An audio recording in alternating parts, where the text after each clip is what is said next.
جیسے ہی تیسرا دن آتا ہے تمہاری قبر کی زندگی کا، جب 3 دن گزرتے ہیں تمہاری ناک کے ذریعے سے پیٹ کی چیزیں باہر آنے لگتی ہیں، ناک اور منہ سے نکلنے لگتی ہیں، اور 40 دن تو بہت دور کی بات ہے۔ جسموں کا خیال کرتے ہو؟ میں تمہیں بتاتا ہوں اس جسم کی حیثیت کیا ہے۔ یہ جو چمڑی ہے اس کی حیثیت کیا ہے، یہ جو گوشت پوست ہمارے جسموں پر ہے اس کی حیثیت کیا ہے پتہ ہے تمہیں؟ اس کو سجانے کے لیے عورتیں 2 گھنٹہ شیشے کے پاس کھڑے ہو کر میک اپ کرتی نہیں؟ ہم عورتوں کی طرف سے یہ میک اپ، لالی پاؤڈر اور کنگھیاں بالوں کو سجاتے رہے، اور تم اپنی باڈی کو بناتے رہے جیم میں جا جا کر کے۔ اب اس جسم کی حیثیت سنو، جس دن روح نکلی تمہارے جسم سے اور جب جنازہ لے جایا گیا، قبر میں تمہارے سب سے عزیز لوگ رکھ کر کے آتے ہیں، تختیاں قبر کی بند کر کے آتے ہیں، اتنی چھوٹی قبر کہ کروٹ لینے کی بھی جگہ نہیں ہوتی، ہاتھ پھیلانے کی بھی جگہ نہیں ہوتی۔ آج اپنے پلنگ پر سو کر کے دیکھو کسی کا ہاتھ ٹچ ہو رہا ہے تو نیند نہیں آتی، لیکن قبر میں اتنی تاریک جگہ پر، چھوٹی سی جگہ پر، تنگ جگہ پر چھوڑ دیا جاتا ہے کہ مردہ کروٹ بھی نہیں لے پاتا، پھر پلس اس کو اوپر سے نیچے سے پیٹ سے باندھ کر کے رکھ دیا جاتا ہے۔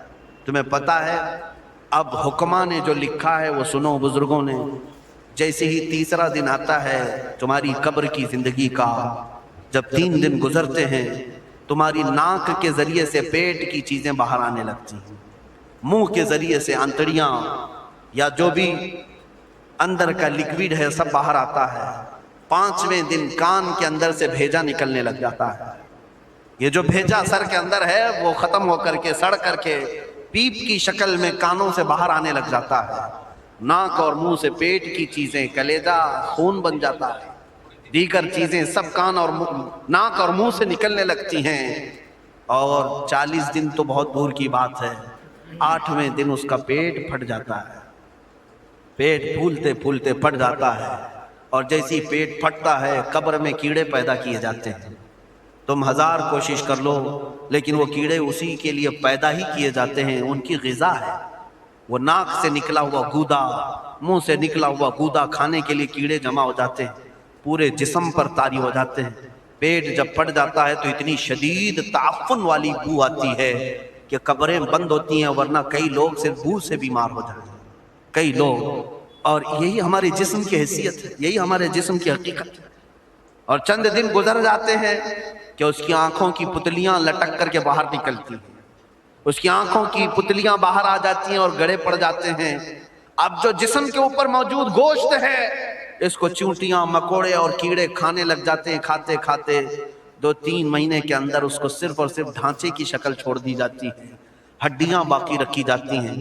جن بالوں میں تم کنگھیاں کرتے ان بالوں کی جڑوں میں پیپ پیدا کیا جاتا ہے، ہر بال کی جڑ پیپ بہاتی ہے، اور جن چہروں پر تم پاؤڈر لالی لگا کر کے اس کو سجایا کرتے آئینے میں کھڑے ہو کر، ان چہروں پر اللہ تبارک و تعالیٰ ایسی جھریاں پیدا کرتا ہے۔ یہ تو عام لوگوں کی بات، اور اگر گنہگار ہیں تو ان کے چہروں پر بچھو چھوڑ دیے جاتے ہیں، بچھو چھوڑ دیے جاتے ہیں۔ کئی لوگوں کی قبروں پر سانپ ان کی ناک کو ڈستے رہتے ہیں اور ان کا گودا پیتے رہتے ہیں۔ سانپوں کا عذاب، بچھوؤں کا عذاب، یا قبر کے عذاب کے ساتھ یہ جسم گلا دیا جاتا ہے، ہڈیوں کے سوا کچھ نہیں باقی رہتا۔ تم کیا سمجھتے ہو مرنے کے بعد احساس نہیں ہوگا؟ مرنے کے بعد ہر درد کا احساس دگنا کر دیا جائے گا۔ آج زندگی میں جتنا تمہیں چونٹی کاٹنے سے درد ہوتا ہے، مرنے کے بعد یہ درد 10 گنا زیادہ بڑھ جائے گا، تمہیں اور درد ہوگا، اور درد ہوگا۔ یہی جسم جو کیڑوں کی غذا بن گیا، کفن ختم ہو گیا، ہمارے جسم میں پیٹ کا گودا باہر آ گیا، آنکھوں سے کانوں سے ساری چیزیں لکوڈ ختم کر دی گئی، بھیجا کانوں سے بہ کر کے نکل آیا، بچا کیا ہمارے پاس؟ جس جسم کو ہم سجاتے رہے، سنوارتے رہے، اس پر ہزاروں پیسے بہاتے رہے، یہ جسم 40 دن کے اندر کیڑوں کی غذا بن گیا، سب ختم ہو گیا۔ میرے عزیزو، ہر انسان کے جسم کے ساتھ قبر یہی کرتی ہے، قبر دباتی الگ ہے، کیڑوں کا عذاب الگ ہے، بچھوؤں کا عذاب الگ ہے، لیکن یہ سب کے لیے احکام نہیں۔ کچھ وہ بھی جنازے ہیں جب یہاں سے جاتے ہیں تو ہزاروں کی آنکھوں میں آنسو چھوڑ کر جاتے ہیں، ہزاروں کی دلوں کی دھڑکن بن کر کے جاتے ہیں۔ ان کے جنازے جب جاتے ہیں تو اللہ کے ملائکہ بھی، فرشتے بھی ان کے جنازے کو اٹھانے کے لیے زمین پر آتے ہیں۔ یہ کون لوگ ہیں؟ جو اپنے سینوں میں عشق مصطفیٰ کی شمع روشن کیے ہوئے تھے. جینا چاہتے تو مصطفیٰ کے لیے، مرنا چاہتے تو مصطفیٰ کے لیے. فاضل بریلوی نے کیا خوب کہا، لحد میں عشق رخ شہ کا داغ لے کے چلے، اندھیری رات سنی تھی چراغ لے کے چلے. جب قبر میں جاتا ہے ایک عاشق رسول، اسے رکھا جاتا ہے، کفن اس کا بھی ہے، جسم اس کا بھی ہے، لیکن فرشتوں سے بھی کہا جاتا ہے اسے آہستہ سے جگانا، محمد عربی کا غلام ہے، رسول پاک کا وفادار ہے. اور کیڑوں کا اس کے جسم کو کھانا تو دور کی بات، فرمایا گیا قیامت تک اس کے کفن کو بھی میلا ہونے نہیں دیا جاتا. نہ تمہاری آنکھ سے، نہ تمہارے ناک سے، نہ تمہارے چہرے سے کوئی گودا باہر آتا ہے، کچھ نہیں میرے عزیزو. جسم تر و تازہ سلامت رکھا جاتا ہے. 1000 سال کیا 10,000 سال گزر جائیں، حوادث زمانہ بھی آئیں، لیکن اس کی قبر میں اس کا جسم سلامت رکھا جاتا ہے. اب تمہارے ہاتھ میں فیصلہ ہے کون سا جسم بنانا چاہتے ہو، وہ جو کیڑوں کی غذا بن جائے، یا وہ جس پر فرشتے بھی اتر کر سلام بھیجیں. میں نے خود میرے مرشد گرامی کے جنازے میں حاضری تھی. حضور تاج الشریعہ بدر الطریقہ رحمت اللہ تعالی علیہ، جس مرد قلندر نے اپنی پوری زندگی عشق مصطفیٰ میں گزاری. آج تم نعرے لگاتے ہو تاج الشریعہ تاج الشریعہ، ان کے شب و روز دیکھے تھے کبھی؟ ان کی صبح اور شامیں دیکھی تھی کبھی؟ بہت پیر ہوں گے جو باہر پیر ہوں گے، اندر پیر ہوں گے، لیکن تاج الشریعہ کو میں نے اندر بھی دیکھا ہے، باہر بھی دیکھا. آنکھیں بند بھی ہوتی، آنکھوں سے اگر کوئی چیز نظر بھی نہیں آ رہی ہوتی، تب بھی اتنا خیال ہوتا کہ کہیں سطر تو نہ کھل گیا ہو، کہیں پائجامہ اوپر تو نہیں ہو گیا ہو. سونے کے حالت کی بات کر رہا ہوں، کوئی نہ ہو تب بھی یہ خیال باقی رہتا. کون سا ایسا دن گزرتا جب وہ دلائل الخیرات نہیں پڑھ رہے ہوتے، قصیدہ بردہ شریف نہ پڑھ رہے ہوتے، ہزاروں سفر کی مصروفیات کے باوجود حضور پاک کی محبت کے نغمات میں کوئی کمی نہیں آئی. لیکن میں آج آپ کو ایک بات بتا دوں، جب انتقال ہوا وہ جمعہ کی شام تھی، اور ہمارے مردوں کو 6 گھنٹے 10 گھنٹے میں ہم کو قبرستان سپرد کرنا پڑتا. 12 گھنٹے رکھ دیں تب بھی فریج منگوانا پڑ جاتا ہے، اس کے بعد قبرستان کے حوالے کر دیں. میرے مرشد گرامی کے انتقال کے بعد 48 گھنٹے رکھے گئے تھے، 48 گھنٹے رکھے گئے، اور اس کے بعد جنازے پاک کو غسل دے کر لایا گیا. یہ فقیر قادری جنازے کی گاڑی میں شریک رہا، حضرت کے قدم پکڑ کر کے میں قبر تک رہا. میں آپ کو صرف اس لیے یہ بات عرض کر رہا ہوں کہ جب گاڑی جنازے کی چلتی تھی، میں نے زندگی میں بھی حضرت کے ہاتھ پکڑ کر کے ادھر ادھر چلایا.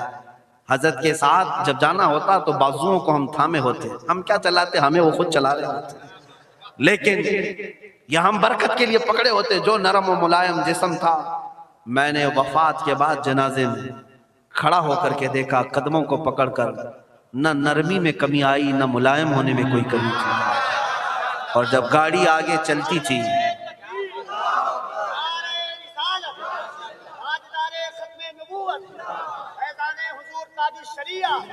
جب آپ گاڑی جنازہ جس پر رکھا ہوا تھا چلتی تھی، تو میرے عزیزو زندگی میں جس طرح جسم نرم و ملائم تھا، میں نے دیکھا کہ گاڑی جب اس کے دھڑکے ہوتے تھے ادھر ادھر، تو پیٹ مبارک اور سینے مبارک ویسے ہی ہلتا تھا جیسے کسی زندے کا ہلتا. ہاتھ پر انگلی رکھے تو خون سرک جائے اور پھر اپنی جگہ پر آ جائے.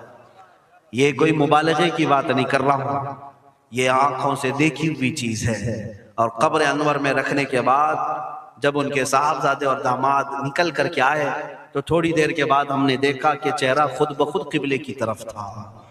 ہم اپنے مردوں کو رکھواتے ہیں، لیکن اس عاشق رسول نے اپنا چہرہ پہلے سے قبلے کی طرف کر لیا. یہ کرامات کہیں یا زندگی کی حقیقت کہیں، حقیقی بات تو یہ ہے جو مصطفیٰ کی یاد میں جاتا ہے. اس نے کیا ہی خوب کہا شاعر کہ میرے جنازے پہ رونے والوں فریب میں ہو بغور دیکھو، میرے جنازے پہ رونے والوں فریب میں ہو بغور دیکھو، مرا نہیں ہو غم نبی میں لباس ہستی بدل گیا. ہاں، مرا نہیں ہو غم نبی میں لباس ہستی بدل گیا ہوں. ان عاشقوں کا حال یہی ہوتا ہے کہ یہ مر بھی جاتے ہیں، انتقال کر بھی جاتے ہیں، تو بس لباس بدلتا ہے، لیکن زندگی پہلے سے اور بلند ہوتی ہے. عزیزان گرامی تمہیں اسی بات پر میں لانا چاہتا ہوں، کون سی زندگی گزارنا چاہو گے؟ کون سی زندگی؟ یا عیاشوں کی، یا نچنیوں کی، یا مجرا کرنے والوں کی، ان ظالموں کی جو جہنم کی طرف تمہیں لے جانے کے لیے تیار بیٹھے ہیں؟ چند دنوں کی عیاشی ہے، تم گانے گا کر اچھل کود کر کے اپنے نفس کو تو راضی کر سکتے ہو، لیکن رب ذوالجلال کی رضا کبھی نہیں لے سکتے۔ آج تم دنیا میں فلموں کی زندگی جی کر کے تھوڑی دیر کی خوشی تو حاصل کر سکتے ہو، لیکن قبر کی راحت کبھی نہیں لا سکتے، قبر کا سکون کبھی نہیں لا سکتے۔ قبر میں اگر سکون چاہیے تو صرف ہمارے سینوں کو ادھر حوالے کرنا ہوگا، مصطفیٰ کریم کے حوالے کرو۔ اب اپنی زندگی کو بدلنے کا وقت آ گیا۔ اے میرے عزیزو، ناموس رسالت کی حفاظت یہی ہے کہ حضور کے اخلاق کی پہلے حفاظت کی جائے، حضور کی سنتوں کی حفاظت کی جائے، حضور پاک کے نام پاک کی حفاظت کی جائے، ان کی تعلیمات، ان کے احادیث کی حفاظت کی جائے۔ جس طرح صحابہ اکرام نے اپنی جانیں قربان کر کے حضور کی عزت کی حفاظت کی ہے، آج وقت آیا ہے ان ظالموں کی طرف نہ دیکھنا، یہ بھونک بھونک کر کے تمہیں جگا رہے ہیں، بیدار کر رہے ہیں۔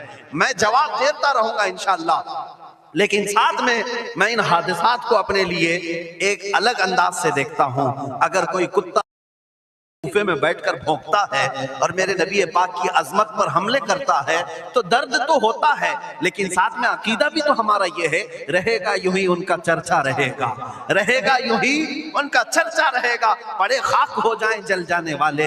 یا رسول اللہ تو گھٹائے سے کسی کے نہ گھٹا ہے نہ گھٹے گا، جب بڑھائے تجھے اللہ تعالیٰ تیرا، مٹ گئے مٹتے ہیں مٹ جائیں گے آدھا تیرے، نہ مٹا ہے نہ مٹے گا کبھی چرچا تیرا۔ یہ کتے کتاب لکھ کر کے کہتے ہیں محمد عربی کا چرتر، ان کے اخلاق، ان کے کردار برے تھے، اور ایسی کوئی چیز نہیں ہے اسلام میں جس سے امپریس ہو کر اسلام قبول کیا جانا چاہیے۔ محمد صلی اللہ علیہ وسلم کے نام کو اسلام سے ہٹا دینا چاہیے۔ ان ظالموں کو میں جواب دینا چاہتا ہوں، اے مسلمانوں، یہ تمہیں جگانے کے لیے آ رہے ہیں، یہ تمہیں بیدار کرنا چاہ رہے ہیں۔ اب اٹھو اور یہ بتاؤ تم کہاں کہاں سے میرے نبی کو مٹاؤ گے، کہاں کہاں سے؟ ارے ہمارے گھروں میں بچوں کی ولادت بھی ہوتی ہے، کان میں اگر ہم اللہ کا نام لیتے ہیں تو ساتھ میں محمد کا بھی نام ہے۔ ہمارے بچے جس دن اس دنیا میں آتے ہیں اذان ان کے کانوں میں دی جاتی ہے تو اللہ کے نام کے ساتھ محمد کا نام بھی آتا ہی ہے۔ ہماری اذانیں، ہمارے نماز کو بلانے والی آوازیں، تم کیا مٹا پاؤ گے محمد عربی کے نام کو؟ یہ ہزاروں نہیں کروڑوں اذانیں بار بار دن میں دے دے کر کے بتاتی ہیں کہ تم واللہ محمد عربی صلی اللہ علیہ وسلم کا ذکر تم کبھی الگ نہیں کر سکو گے۔ ذکر خدا جو ان سے جدا چاہو نجدی ہو، واللہ ذکر حق نہیں کنجی سقر کی ہے۔ حضور پاک کا نام کہاں سے ہٹاؤ گے؟ اذانوں سے ہٹاؤ گے، اقامت سے ہٹاؤ گے، نمازوں سے ہٹاؤ گے؟ بلکہ اقبال نے کیا ہی خوب کہا تھا، دشت میں دامن کوہسار میں میدان میں ہے۔ کہاں ہے یہ نام؟ دشت میں دامن کوہسار میں میدان میں محمد ہے، بحر میں موج کی آغوش میں طوفان میں محمد ہے، چین کے شہر مراکش کے بیابان میں محمد ہے، اور پوشیدہ ہر مسلمان کے ایمان میں محمد ہے۔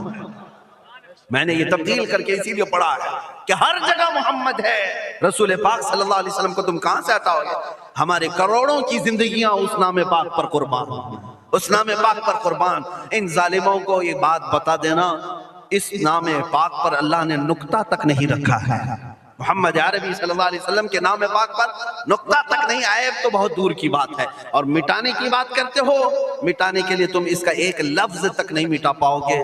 محمد عربی اس عظیم ہستی کا نام ہے جس کی جڑیں تحت الثری میں ہیں، جس کی شاخیں اوج ثریا پر ہیں۔ حضور پاک صلی اللہ علیہ وسلم کو اللہ نے رفعنا لک ذکرک کہہ کر کے بلند فرما دیا ہے۔ کسی کے گھٹانے سے حضور کا نام کبھی نہیں گھٹے گا۔